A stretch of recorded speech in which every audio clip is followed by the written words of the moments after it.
Ganap ng batas ang corporate recovery and tax incentives for enterprises to maximize opportunities for reinvigorating the economy o ang Create More Act.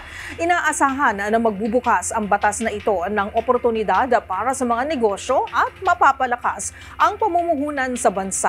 Narito ang buong ulat ni Let Narciso.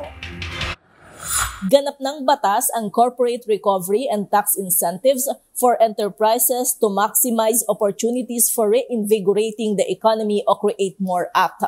Pinirmahan ni Pangulong Ferdinand Marcos Jr. ang Republic Act No. 12066 sa isang seremonya sa Malacanang. Inaamyendahan ng bagong batas ang National Internal Revenue Code na layong mapalakas ang pamumuhunan sa Pilipinas.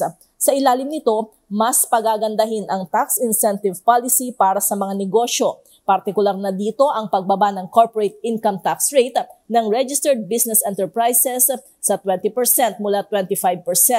Dodoblehin rin ang deduction sa gasto sa kuryente, nakabawasan sa gastusin ng manufacturing sector, habang may dagdag na 50% bawas sa reinvestment sa industriya ng turismo. Sa kanyang talumpati, binigyang diin ni Pangulong Marcos na ang reformang ito sa sistema ng pagbubuwis ay hindi lang pagbubukas ng pinto ng oportunidad para sa mga negosyo, kundi pamumuhunan rin sa maunlad na kinabukasan para sa mga Pilipino.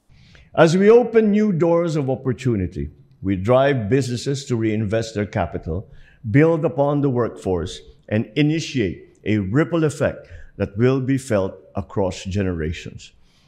Para sa MBC TV Network News, ito si Let Narciso. Una sa Pilipinas, una sa Pilipino.